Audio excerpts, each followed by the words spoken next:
வணக்கம் ஃப்ரெண்ட்ஸ், இன்றைக்கி உங்களுக்கு நான் chicken and corn burger recipe செஞ்சு காமிக்க போகிறேன். இதுக்கு தேவையான பொருட்கள் நான் செய்முறை பார்த்துக்கலாம்.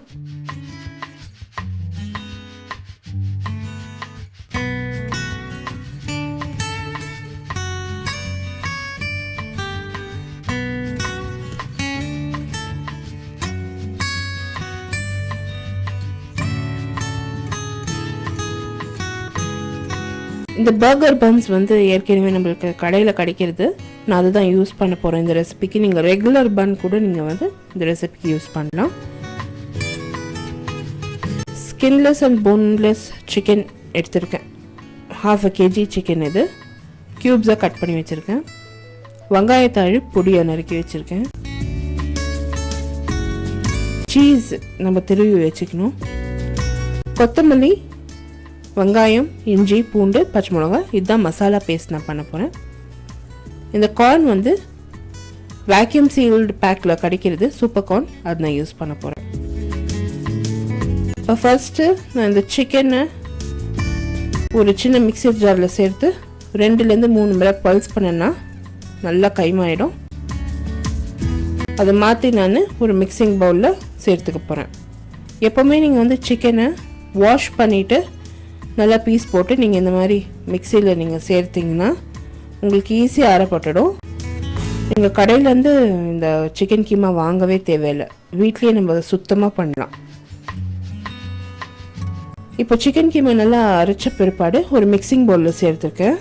அதே மிக்சியில் வந்து வெங்காயம், பச்சை மிளகாய், இஞ்சி, பூண்டு, கொத்தமல்லி எல்லாம் சேர்த்து நல்லா விழுதாக அரைக்க போகிறேன். கொஞ்சமாக தண்ணி சேர்த்துக்கலாம், நிறைய தண்ணி சேர்க்கக்கூடாது. ஆனை மட்டுக்கும் தண்ணியே இல்லாத நல்ல விழுதாக அரைச்சிக்கோங்க, வழுவழுன்னு இருக்கணும்.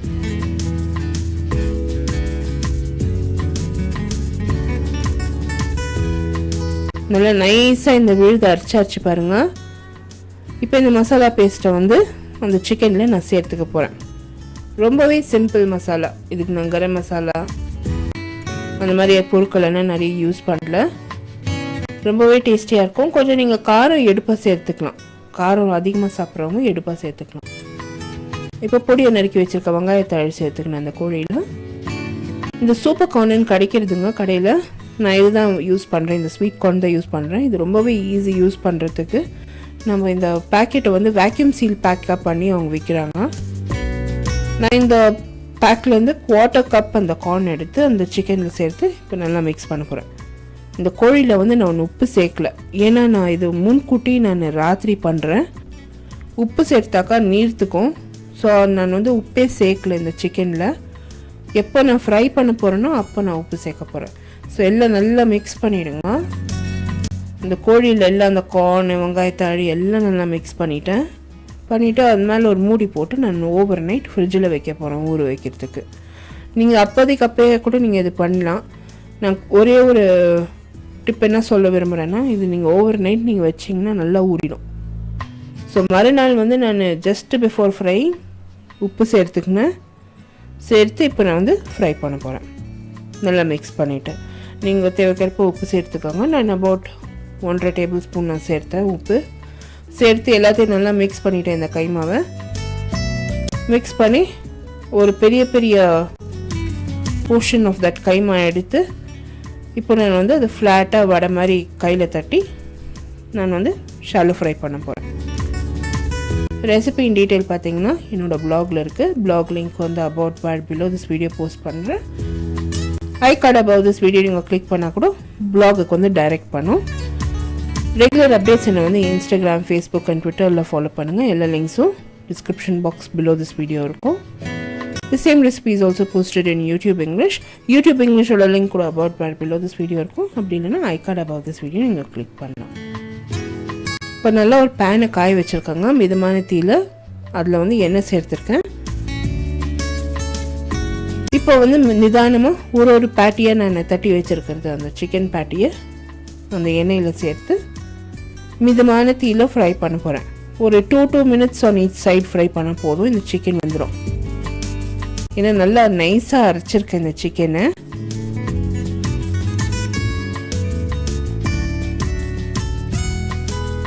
எப்போவுமே இந்த சிக்கன் பேட்டிஸ் நீங்கள் ஃப்ரை பண்ணுறப்போ மேலே வந்து அமுக்காதீங்க. அந்த பேட்டியை வந்து நல்லா ஃபர்மாக இருக்கும்ன்ட்டு அமுக்காதீங்க. அமுக்குட்டிங்கன்னா அந்த உள்ளே இருக்க ஜூஸ் எல்லாம் வெளியே வந்துடும். ஸோ இந்த சிக்கன் பேட்டி வந்து ட்ரை ஆகிடும். ஸோ ஆனமட்டுக்கும் மேலெல்லாம் அந்த சிக்கன் பேட்டி மேலே அமுக்காதீங்க. அது எல்லாருக்குமே ஒரு டெண்டன்சி அந்த கரண்டி வச்சு அமுக்குறது அந்த கட்லெட் மேலே. ஸோ அந்த மாதிரி நீங்கள் வந்து அமுக்கி விட்டிங்கன்னா அந்த உள்ளே இருக்க ஜூஸியாக இருக்கிறது அதில் வந்து வெளியே வந்துடும். ஸோ ஆனமட்டுக்கும் அந்த பேட்டியை வந்து மேலே தட்டுறதாகட்டும், நல்லா அமுக்கி விடுறதாகட்டும், அந்த மாதிரியெல்லாம் பண்ணாதீங்க. தானாகவே ரோஸ்ட் ஆகட்டும். இப்போ நான் வந்து இந்த மைக்ரோ கிரீன்ஸ் வந்து அது மேலே நான் கார்னிஷ் பண்ண போகிறேன். உங்களுக்கு இந்த மாதிரி மைக்ரோ கிரீன்ஸ் வந்து நம்மளுக்கு கடையில் கிடைக்கிறது. உங்களுக்கு கிடைச்சா அது நீங்கள் யூஸ் பண்ணலாம், என்ன விட்டுடலாம். இது ஒன்றும் இல்லைங்க, பட்டாணி துளிர். இதுதான் நான் வந்து யூஸ் பண்ண போகிறேன். இது ரொம்பவே ஹெல்தி. இந்த மாதிரி நம்ம வந்து பச்சை கீரை வந்து நம்ம சாப்பிட்றது ரொம்பவே நல்லாயிருக்கும். ஒரு நல்ல ஷார்ப் டேஸ்ட் இருக்கும், ரொம்ப டேஸ்டியாக இருக்கும். அதனால பர்கருக்கு அது யூஸ் பண்ண போகிறேன். லைட்டாக Lime juice and pepper and salt தூவிட்டு நல்லா மிக்ஸ் பண்ணிவிட்டேன் அந்த மைக்ரோ க்ரீன்ஸை. அது வந்து நான் கார்னிஷ் பண்ண போகிறேன். இந்த 5 ஸ்டார் ஹோட்டல்ஸ்லாம் பார்த்தீங்கன்னா அவங்க கொத்தமல்லி எல்லாம் நிறைய தூவ மாட்டாங்க எல்லா டிஷ்லேயும். இந்த மாதிரி மைக்ரோ க்ரீன்ஸ் தான் அது மேலே போட்டு கார்னிஷ் பண்ணி நம்மளுக்கு சர்வ் பண்ணுவாங்க. இப்போ இந்த மைக்ரோ க்ரீன்ஸ் ஈஸியாக கடையில் கிடைக்கிறது நம்மளுக்கு இங்கே சூப்பர் மார்க்கெட்டில். ஸோ அது வாங்கிட்டு நான் யூஸ் பண்ணுறேன். அந்த பேட்டிஸ் பார்த்திங்கன்னா நல்லா ஃப்ரை ஆகிடுச்சு. எண்ணெயிலேருந்து எடுத்து ஒரு பிளேட்டில் வச்சுட்டேன். மேலே வந்து சீஸ் துருவினதை வந்து போட்டிருக்கேன். ஜஸ்ட் ஒரு நிமிஷம் நான் மைக்ரோவேவில் வைக்க போகிறேன்.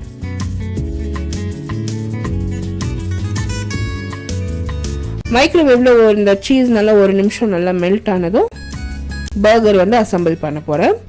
இப்போ அந்த பன்னை கூட நல்லா டோஸ்ட் பண்ணிட்டாங்க.